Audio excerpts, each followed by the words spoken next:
अल्हम्दुलिल्लाह अल्हम्दुलिल्लाहि रब्बिल आलमीन वस्सलातु वस्सलामु अला रसूलिहिल अमीन व अला आलिहि व अस्हाबिहि अजमाइन अम्मा बाद। मोहतरम सामईन, अस्सलामु अलैकुम व रहमतुल्लाहि व बरकातुहू। फ़अऊज़ु बिल्लाहिस समीइल अलीम मिनश शैतानिर रजीम। बिस्मिल्लाहिर रहमानिर रहीम। वस्सुल्हु खैर। सदक़ल्लाहुल अज़ीम व सदक़ रसूलुहुन नबियुल करीम व नहनु अला ज़ालिका मिनश शाहिदीन। सबसे बेहतरीन और ख़ुसूसी तारीफ़ सज़ावार है अल्लाह रब्बुल आलमीन के लिए, जिसे दुनिया के मुख्तलिफ़ लोग दुनिया की मुख्तलिफ़ ज़ुबानों में बेशुमार ख़ूबसूरत नामों से याद करते हैं। परमेश्वर, सर्वेश्वरा, सृष्टिकर्ता, आदि शक्ति, अक्षर परब्रह्मा, वाहे गुरु, यहोवा, अल्लाह, अर्रहमान, अर्रहीम और इस तरह के बहुत सारे खूबसूरत उस अकेली ज़ात के नाम हैं। हज़ारों लाखों सलातो सलाम हो अल्लाह के तमाम पैगंबरों पर और अल्लाह के अंतिम ऋषि हज़रत मोहम्मद मुस्तफ़ा सल्लल्लाहु अलैहि वसल्लम पर। अजीज़ साथियों, पिछले जुमा मैंने आपके सामने हिंदू शब्द के माने के सिलसिले में कुछ बातें शेयर की थी। देखिए, कुरान मजीद में एक उसूल आया है जो जिस महल में बयान हुआ, जिस कॉन्टेक्स्ट में बयान हुआ, तो वहाँ पर शौहर और बीवी के दरमियान किसी इख्तलाफ और झगड़े की सूरत में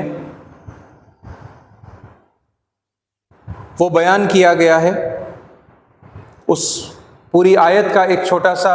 वो एक हिस्सा है जो मैंने अभी इब्तिदा में आपके सामने तिलावत किया। वस्सुल्हु खैर, यानी ये मियाँ और बीवी का जब झगड़ा हो तो आपस में सुलह करवाई जाए, उन दोनों को रिकंसाइल किया जाए और दोनों के दरमियान रिकंसिलिएशन और सुलह की कोशिश की जाए। वस्सुल्हु खैर, क्योंकि सुलह ही खैर है। Reconciliation is very good.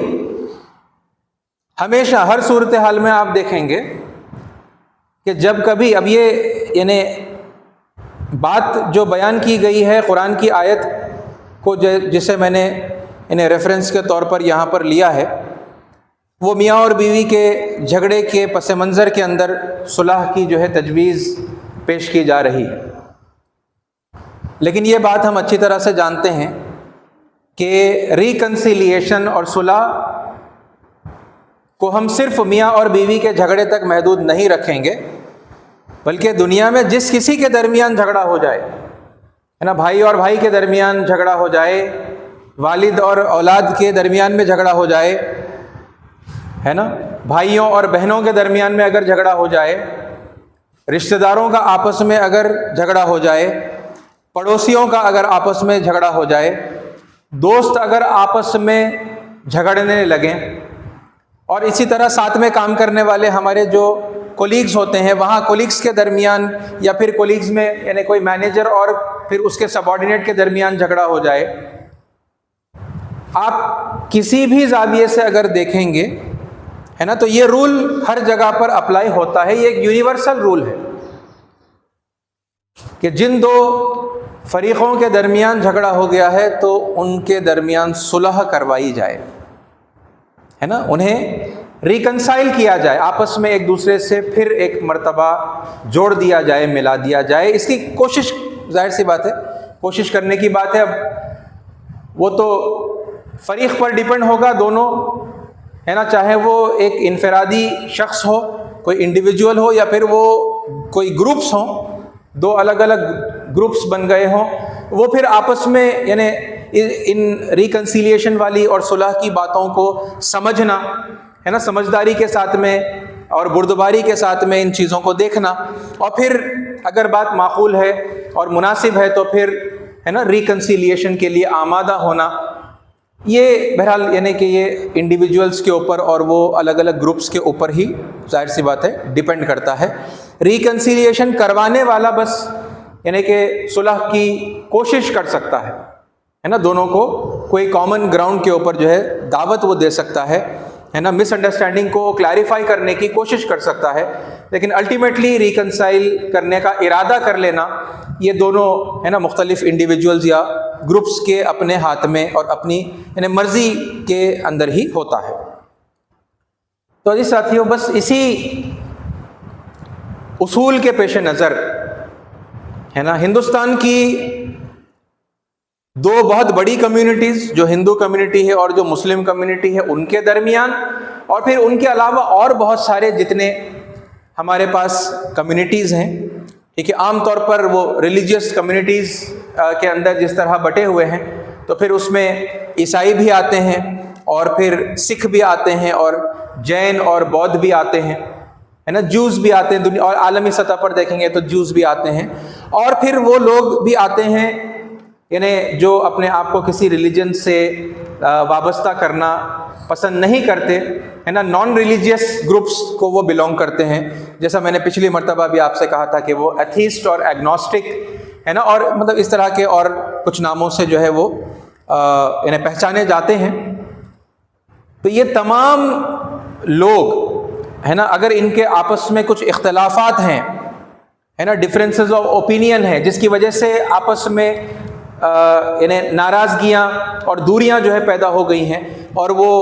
है ना, एक दूसरे से दूर चले जा रहे हैं, और फिर वो सिर्फ नाराज़गी बाकी नहीं रही, बल्कि कुछ लोगों के दिलों में वो नफ़रत सी जो है पैदा हो गई है, और फिर वो लड़ाई झगड़े के ऊपर जो है उतर आते हैं। तो फिर ऐसे सारे सिचुएशन के अंदर वस्सुल्हु खैर, है ना, सुलह ही बेहतरीन जो है सोल्यूशन है। इस हवाले से जो है लोगों को एक करने की, लोगों को जोड़ने की, है ना, उनके इख्तलाफात को जिस हद तक भी मुमकिन हो दूर करके, है ना, उन्हें मुत्तहिद करने की हम कोशिश कर रहे हैं। और बस इसी कोशिश के तहत आपके सामने पिछली मर्तबा मैंने ये शब्द लिया जो बिलखुसूस हिंदू और मुस्लिम और फिर उनके अलावा और भी बहुत सारे ऐसे ग्रोह हैं हिंदुस्तान के अंदर जो पाए जाते हैं। हमारे अपने मुल्क के ही ये सब लोग हैं, यहीं के वो सिटीजन्स हैं, है ना, भारत के ही वो नागरिक हैं, मगर फिर इस लफ्ज़ के साथ में या तो कोई अपने आप को जोड़ता है ना, जोड़कर पेश करता है कि भाई हम हिंदू हैं, और या फिर ये कि गर्व से कहो हम हिंदू हैं, और फिर वो दूसरे ग्रोह आपको मिलेंगे जो या तो इस लफ्ज़ के साथ कोई रिश्ता, कोई ताल्लुक़ जो है बर्दाश्त नहीं करते, या फिर वो कॉन्स्टिट्यूशनली हिंदू कैटेगरी के अंदर जो है मतलब इंक्लूड किए गए हैं, वो हिंदू कहलाते हैं एज़ पर कॉन्स्टिट्यूशन, लेकिन उन ग्रोहों का अपना मानना यह है कि भाई हमें हिंदू मत कहो, हमें इस ग्रुप से जो है अलहदा एक अलग आइडेंटिटी चाहिए, है ना। और फिर इस लफ्ज़ को लेकर लोगों के दरमियान आपस में जो तज़ाद है ना, जो कॉन्फ्लिक्ट है, जो डिफरेंस ऑफ ओपिनियन है, और फिर अब उसके तायद में या फिर उसके ख़िलाफ़ में उनका जो एग्रेशन है, और फिर वो एग्रेशन सिर्फ यानी वर्बल नहीं रहा, मुँह ज़बानी नहीं रहा,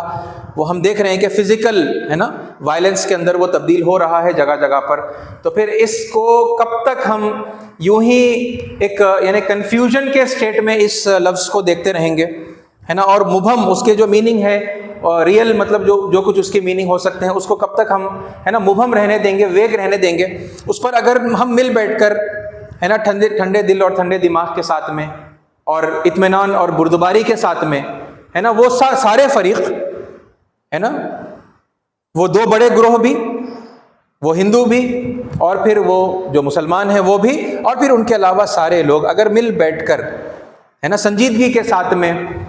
ये सारे बातों को डिस्कस अगर कर लें, है ना, और फिर एक कॉमन नतीजे पर पहुँचें जो लार्जली, अगर 100% नहीं भी हुआ तब भी लार्जली, है ना, लोगों के लिए वो एक्सेप्टेबल हो और वो माकूल हो, वो रियलिस्टिक हो, है ना, वो डेफिनेशन, तो फिर, है ना, हमें ऐसी कोशिश करनी चाहिए, हमें मिल बैठकर इस लफ्ज़ को समझने की कोशिश करनी चाहिए, उसके सही मीनिंग को डिफाइन करके फिर उसे लीगली, है ना, जो भी कानूनी कार्रवाई है उस कार्रवाई को पूरा करके उसको बाज़ाब्ता, है ना, वो डेफिनेशन एलोकेट करना चाहिए, है ना। जैसा मैंने पिछली मर्तबा भी कहा था कि उस डेफिनेशन को आपस में जो सब मिलकर अग्री कर लें उसे कॉन्स्टिट्यूशनलाइज हमें करना चाहिए, है ना, ताकि फिर किसी को भी दिक्कत ना हो, है ना, कोई आपत्ति ना हो, कोई ऑब्जेक्शन ना हो फिर उस लफ्ज़ को जो है इख्तियार करने के अंदर, है ना। तभी जाकर फिर क्या होगा, ये कन्फ्यूजन की जो हालत है वो दूर हो जाएगी, है ना, और एक अंडरस्टैंडिंग, कॉमन अंडरस्टैंडिंग के ऊपर हम सब मिलकर पहुंचेंगे, और फिर एक लफ्ज़ जो इतना, मतलब जिसकी वजह से इतना इंतशार और डिसयूनिटी हमारे समाज के अंदर, हमारे भारत के अंदर फैली है ना, इंशाल्लाह वो ख़त्म हो जाएगी और लार्जली, है ना, हमारे सारे लोग आपस में,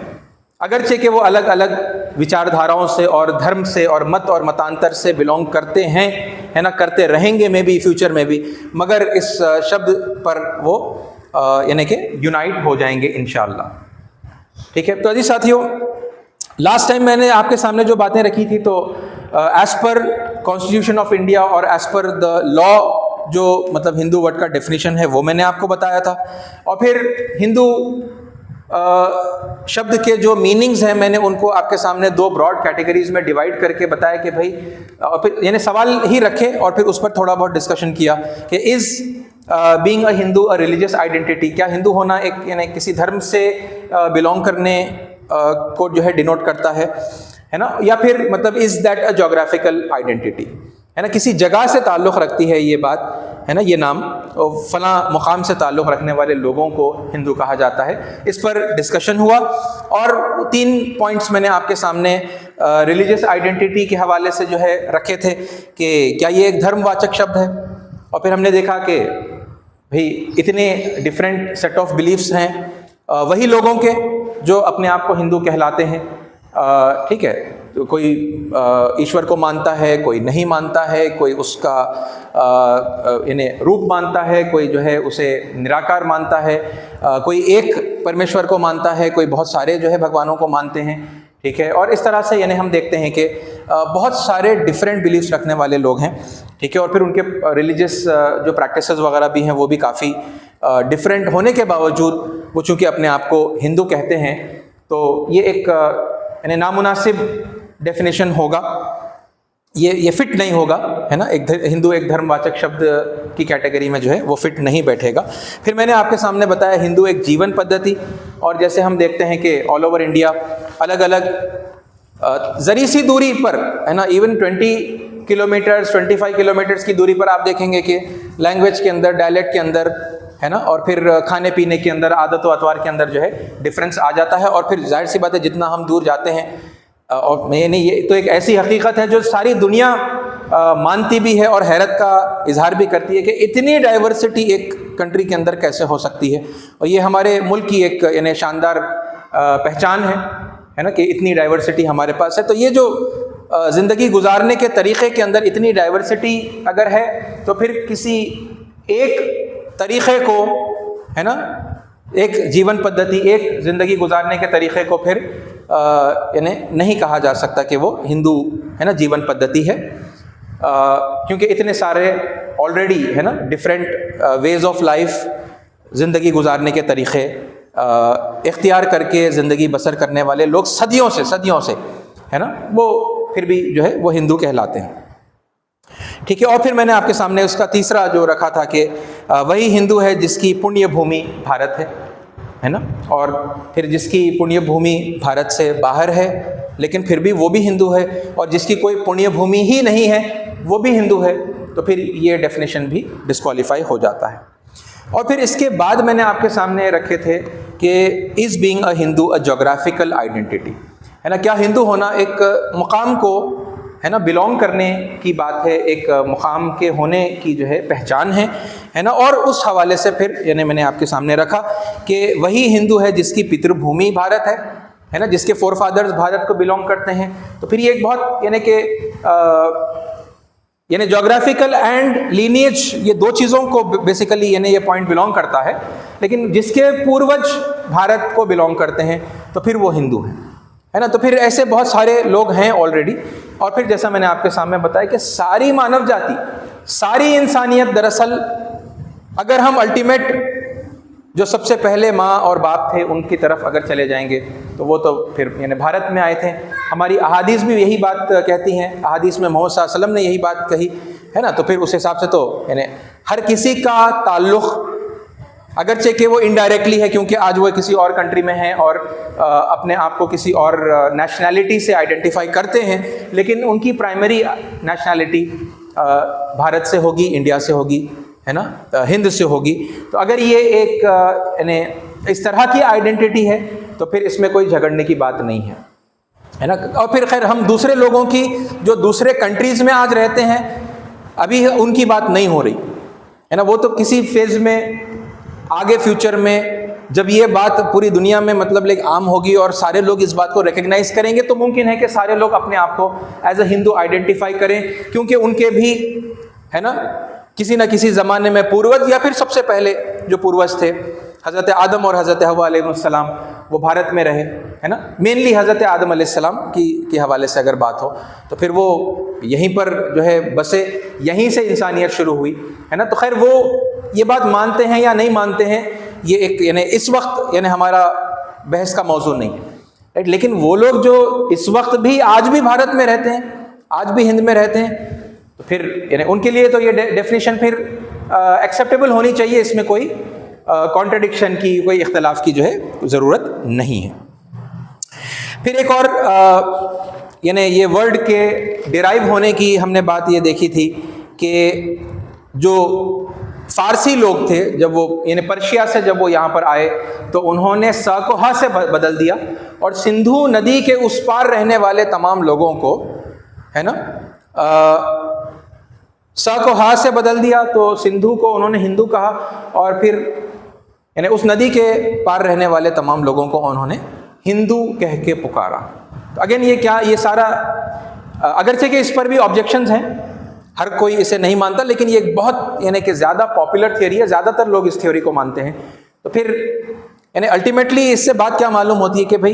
एक जोग्राफिकल एक एरिया है, एक रीजन है, उस रीजन को बिलोंग करने वालों को जो है हिंदू कहा गया, तो ये एक जोग्राफिकल आइडेंटिटी हो गई, इसका धर्म से ताल्लुक़ नहीं रहा, लिहाजा यानी we should not have any problem, है ना। एक हम भी तो उसी एरिया को बिलोंग करते हैं,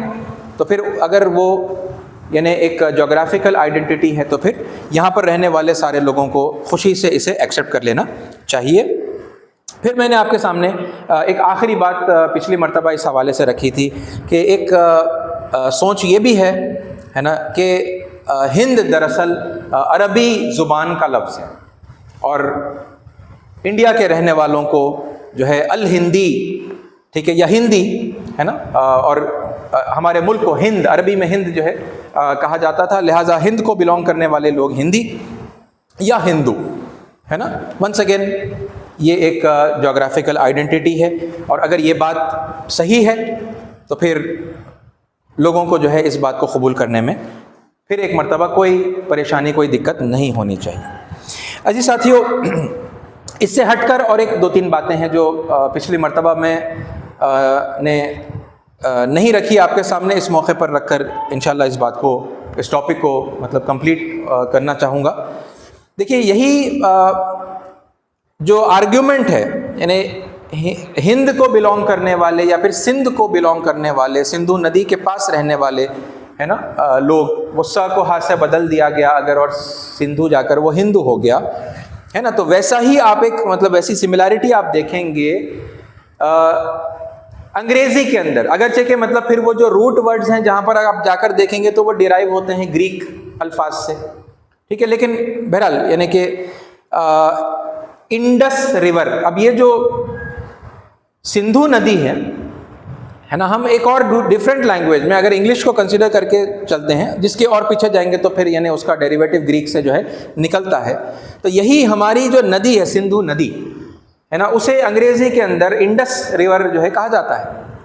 और इंडियन जो शब्द है यानी हमारा एक और नाम भी है ना, यानी हमारा नाम हिंदी भी है, हिंदू भी है, हमारा नाम भारतीय भी है क्योंकि हमारी कंट्री का नाम भारत है, तो हम रहने वाले सारे भारतीय हुए, भारतवासी हुए। और इसी तरह हमारी कंट्री का नाम इंडिया भी है, जिसकी वजह से मैं और आप इंडियन यानी अपनी नेशनलिटी जो है को बताते हैं। तो ये जो इंडिया लफ्ज है इसका डेरिवेटिव भी इंडस से ही है ना। तो इंडस रिवर के पास रहने वाले लोग इंडियन कहलाए, है ना। और इंदू और हिंदू, आप देखें फिर वंस अगेन मतलब ये कितने करीब हैं ये अल्फाज, है ना। इंदू नदी और मतलब इंदू नदी के पास रहने वाले लोग, ठीक है। जैसा इंडियन है ना निकला है, तो वैसे ही मतलब वो एक बहुत अप्रोप्रिएट एक बात मालूम होती है, इंदू और हिंदू, है ना। तो वहाँ से भी मतलब ये चीज़ हमको समझ में आती है। अई साथियों, एक और चीज़ बहुत यानी कि यहाँ पर फिर गौरतलब ये भी है कि ये जो लफ्ज़ इंडियन है ना, इसके रूट्स जब हम तलाश करते हैं तो एक और लफ्ज़ हमें मिलता है इंडिजिनस। इंडिजिनस उन लोगों को कहते हैं जो मूल निवासी होते हैं, जो किसी मुकाम के नेटिव होते हैं, उस मुकाम पर बसने वाले सबसे पहले जो लोग होते हैं, जो ओरिजिनली किसी जगह को बिलोंग करता है ना। मूल निवासी, नेटिव इंग्लिश में कहेंगे इंडिजिनस, है ना। और ये बात यानी ये जो लफ्ज़ है, और इसमें भी ये इंड और इंडी है ना, ये आपको मिलता हुआ जो है उसका लफ्ज़ का हिस्सा आपको मिलेगा इंडियन के अंदर भी और फिर यानी इंडिजिनस के अंदर भी। ये आप देखेंगे कि दुनिया में उन लोगों को भी है ना, मशहूर जो मैं आपको बता रहा हूँ कि उन लोगों को भी जो है पुकारा गया जो किसी मुकाम के ऊपर पहले से पाए गए, है ना। जैसे अमेरिका जब डिस्कवर हुआ, ये फिर एक अपने आप में एक अलग और अजीब बात है कि वो डिस्कवर हुआ जबकि वहां पर पहले से लोग बसे हुए थे, है ना। लेकिन बहरहाल वो जिस तरह से भी अब ये बात दुनिया में मशहूर है ना, कोलंबस ने अमेरिका को डिस्कवर किया, तो वहां पर उन्होंने जो लोगों को पाया तो उनको रेड इंडियंस जो है कहा। और वंस अगेन यानी पहले से वहीं पर ओरिजिनली वहीं पर बसे हुए जो लोग थे, है ना, जो वहां के नेटिव थे, तो उन्हें भी इंडियन कहा गया। हालांकि वो टोटली एक डिफरेंट कॉन्टिनेंट है, डिफरेंट जो है वो कंट्री है ना, मगर वहाँ के लोगों को रेड इंडियन कहा गया। और फिर आगे चलकर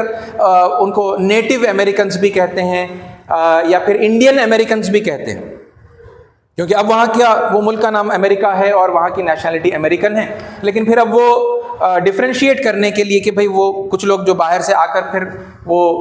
अमेरिका में बस गए, लेकिन कुछ लोग तो फिर वहाँ पहले से ही हैं, ओरिजिनली वहाँ के हैं, है ना, तो फिर उनको इंडियन अमेरिकन्स, नेटिव अमेरिकन्स इस तरह के जो है अल्फाज से बुलाया गया। तो वंस अगेन ये जो लफ्ज़ है ये डिनोट करता है भाई मूल निवासियों को,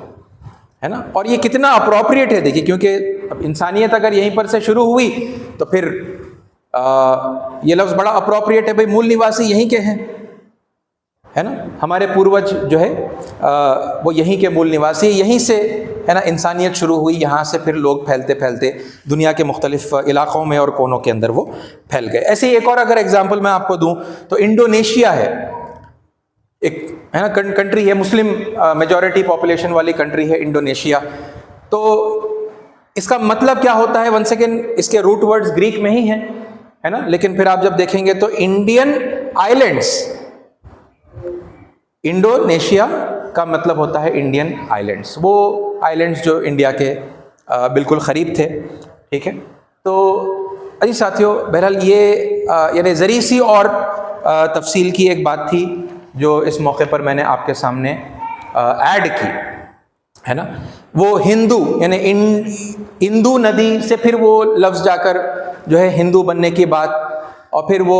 इंग्लिश के अंदर भी है ना, हम उसके रूट वर्ड्स को तलाश करते हुए जब जाते हैं तो ये उसका पहलू जो है उजागर होकर सामने आना के मूल निवासियों को जो है इस नाम से जो है पुकारा जाता है। तो फिर अगर ये लफ्ज़ है ना मूल निवासियों के लिए है तो फिर यानी वंस अगेन इसमें इसको एक्सेप्ट करने में है ना लोगों को फिर कोई आपत्ति नहीं होनी चाहिए, कम से कम उन लोगों को जिनकी ओवरवेलमिंग मेजॉरिटी के पूर्वज ओरिजिनली यहीं को बिलोंग करते हैं। क्योंकि इंडिया के जो मुस्लिम्स हैं ख़ास तौर पर, अगर मैं उनकी बात कहूँ, या फिर और भी यानी वो आज अगर ईसाई हैं या किसी और धर्म के कहिए या मत और मतांतर के मानने वाले हैं, ठीक है, इवन जो एथिस्ट है और एग्नोस्टिक हैं, तो भाई उनके पूर्वज भी तो यहीं के हैं ना रहने वाले। कुछ चंद एक लोग होंगे जिनके पूर्वज बाहर से आए, और ये बाहर से आने की बात को भी अगर हम समझ लें तो भाई पहले यहीं पर थे, यहीं से बाहर गए, फिर बाहर से अगर वापस किसी ज़माने में किसी और कौम की हैसियत से अगर वो वापस आए हैं तो भाई अपने घर को ही वापस आए हैं, क्योंकि फिर शुरुआत तो यहीं से हुई है ना। हम सबके पूर्वज जो है भारत के ही हैं, सारी इंसानियत के, तो वो फिर बाहर से आए तो तब भी वो हमारे अपने ही लोग हैं। लेकिन फिर भी हाँ, अगर हम चाहते हैं कि वो कोई डिस्क्रिमिनेशन, कोई यानी डिफ्रेंसिएशन मेंटेन करके रखें, तो फिर ऐसे कितने लोग हैं जो ये बाहर से आने वालों की संतान हैं। मुसलमानों में ऐसे कितने लोग हैं, पता चलेगा कि एक बहुत छोटा सा यानी फ्रैक्शन है ना, एक छोटा सा परसेंटेज ऐसे लोगों का है जो बाहर से आए हुए लोगों की जो है संतान है। वरना इंडिया के मुसलमानों की ओवरवेलमिंग मेजॉरिटी यहाँ के मूल निवासियों की संतान है, जो इस्लाम आने से पहले अगर आप फिर पूछें कि भाई वो क्या थे, मुस्लिम होने से पहले, इस्लाम कबूल करने से पहले वो क्या थे, तो फिर यानी कोई और जवाब नहीं है ना,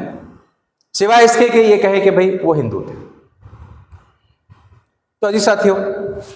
ये यानी बातें बहुत इंपॉर्टेंट हैं समझने की।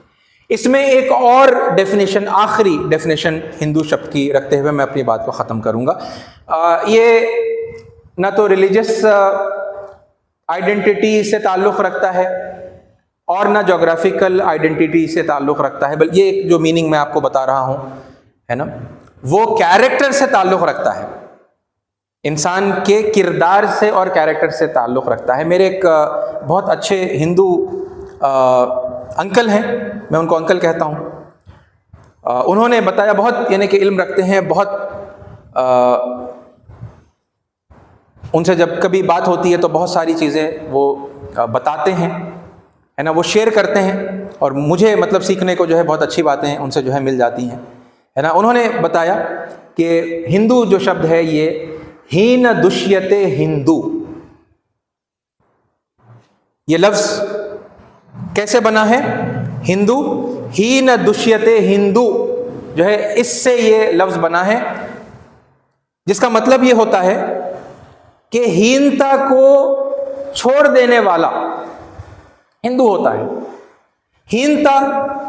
मतलब कैरेक्टर के अंदर जो पस्ती होती है, जो खराबी होती है, जो गंदगी होती है, जो गलाजत होती है, जो नीचपन होता है इंसान के अंदर, देखते हैं ना लोगों के अंदर, ये नीचता को छोड़ देने वाला वो हिंदू होता है। हीन दुष्यते हिंदू, यानी कितना अच्छा मीनिंग है ना, कितना अच्छा शब्द है, और कितना अच्छा, कितने अच्छे तरीके से फिर उसे समझाया गया है कि भाई this is about a persons character. तो जो कोई वो गंदे कैरेक्टर को, नीच कैरेक्टर को छोड़ दे और कैरेक्टर की अच्छाई और ऊंचाई है ना, एक हाई कैरेक्टर को इख्तियार कर ले, तो फिर वो हिंदू हो गया। फिर ये डेफिनेशन भी अगर है तो आप बताइए दुनिया में, सिर्फ भारत में ही नहीं बल्कि पूरी दुनिया में कौन है जो इस डेफिनेशन से और इस नाम से अपने आप को एसोसिएट नहीं करना चाहेगा, है ना। पर्सनली हर इंसान करना चाहेगा कि भाई कैरेक्टर की नीचता को और हीनता को और गंदगी को छोड़कर एक हाई कैरेक्टर को जो है अडॉप्ट करना, ये तो हर इंसान की ख्वाहिश होगी। और जो नहीं करता है लेकिन फिर भी वो अपने आप को ऐसा कहना पसंद करेगा कि भाई I am a person of high character, I do not have any association with cheap and low character,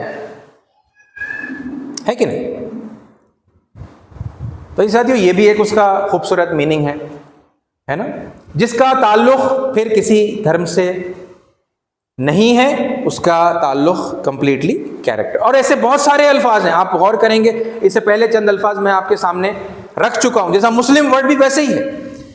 यानी he who is obedient to God is in Arabic called as Muslim, है ना। अल्लाह की फरमाबरदारी करने वाला, यानी एक एट्रीब्यूट है, एक क्वालिटी है जो जिस किसी इंसान के अंदर पाई जाएगी तो वो फिर अरबी के अंदर वो मुस्लिम कहलाएगा कि भाई हाँ मैंने भी परमेश्वर को, ऊपर वाले को मान लिया है ना, उसी की उपासना करता हूँ, उसके अलावा दूसरों की उपासना नहीं करता। हाँ सबकी इज्जत एहतराम करता हूँ, लेकिन उपासना तो बस, इबादत तो बस उसी ऊपर वाले की करूँगा, उसी की बात मानूंगा, है ना। तो ये कैरेक्टर को मुस्लिम कहते हैं। और वैसे ही ब्राह्मण शब्द भी है ना, यानी खुदा का इल्म हासिल करने वाले को और वो इल्म दूसरों को जो है बांटने वाले को, दूसरों को सिखाने वाले को जो है ब्राह्मण कहते हैं। लेकिन अब हुआ क्या, देखिए, जैसे ये वर्ड्स इतने मतलब बेहतरीन और डीप मीनिंग्स वाले ये वर्ड्स हैं, मगर अब लोगों ने उसे, माफ करना ऐसा कह रहा हूं, मगर लोगों ने उन अल्फाज को कम्युनलाइज कर दिया है, एक कम्युनिटी का नाम बना दिया है ना। या आप जैसा ब्राह्मण कहेंगे तो वो भी एक, मैंने एक कास्ट का नाम हो गया, एक वो भी फिर एक, यानी वो कास्ट वाले फिर एक कम्युनिटी बन गए, और मुस्लिम एक कम्युनिटी बन गई। फिर चाहे कैरेक्टर कैसा भी हो, ओबीडियंट है, डिसोबीडियंट है, खुदा की बात करते हैं, नहीं करते हैं, उससे यानी ताल्लुक ही नहीं रहा, बस वो एक कम्युनिटी का नाम बनकर वो रहे, है ना। तो ये बहरहाल देखें, जैसा मैंने पिछली मर्तबा आपसे कहा था कि लैंग्वेजेस का डिफरेंट होना, जुबानों का मुख्तलिफ होना, ये अल्लाह की निशानियों में से है ना। तो लिहाजा हमारे जहन तमाम लैंग्वेजेस के लिए बिल्कुल ओपन हो जाने चाहिए, हमारे दिल हर जुबान के लिए जो है खुले हुए होना चाहिए, है ना। और फिर उस खुले दिल के साथ में जब हम जाएंगे और फिर देखेंगे कि भाई ये वर्ड है, फलां वर्ड है, वो वर्ड का इस वक्त क्या मीनिंग बन गया है, और फिर उसकी तहकीक जब करेंगे तो फिर उसका real meaning, true meaning, original meaning क्या था वो हमें मालूम होगा, है ना। तो फिर लोगों में बहरहाल करना क्या है भाई, ये अवेयरनेस क्रिएट करना है, लोगों को बताना है, समझाना है। और अगर किसी वर्ड को लेकर अलग अलग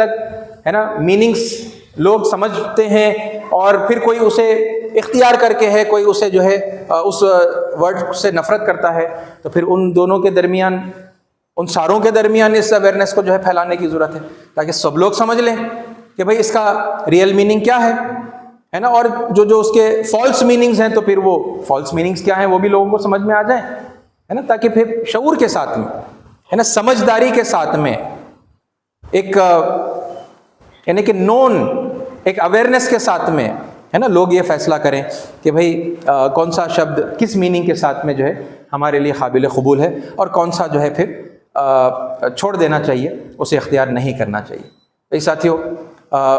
एक बार फिर इसी गुजारिश के साथ में कि अल्लाह ने जो क़ानून कुरान मजीद में बयान किया है ना, वस्सुल्हु खैर, रिकन्सिलिएशन इज़ बेस्ट फॉरएवर, हमेशा, ये कोई वक्तिया बात नहीं, हमेशा, है ना, सुलह ही बेहतरीन जो है तरीक़ा है झगड़ों को और आपस में जो इख्तलाफात हैं उनको मिटाने का। तो उसकी तरफ आइए हम सब मिलकर क़दम बढ़ाते हैं, और इस लफ्ज़ को लेकर, है ना, मिल बैठकर हम इस कॉमन एक्सेप्टेबल डेफिनेशन पर पहुँचेंगे, फिर उसको यानी क़ानूनी एतबार से हम अप्रूव करवाएंगे, ताकि फिर ये जो फसाद है ना, ये जो झगड़े और फिज़िकल वायलेंस और राइट्स, है ना, जो हमारे मुल्क में फैल रहे हैं, एक लफ्ज़ को लेकर, है ना, उस लफ्ज़ को बुनियाद बनाकर, तो फिर वो ख़त्म हो जाएं, है ना। हम सब आपस में प्यार और मोहब्बत के साथ भाई भाई बनकर मुत्तहिद हो जाएं, क्योंकि हम एक ही कंट्री को बिलोंग करते हैं, हम एक ही कौम हैं। अल्लाह ताला से दुआ है कि अल्लाह ताला हमें हक़ बात को सुनने की, समझने की, समझकर कबूल करने की, फिर उस पर अमल करने की, और फिर दूसरों तक पहुँचाने की भी तौफ़ीक़ अता फ़रमाएँ। आमीन। व आखिर दावाना अनिल हम्दुलिल्लाहि रब्बिल आलमीन।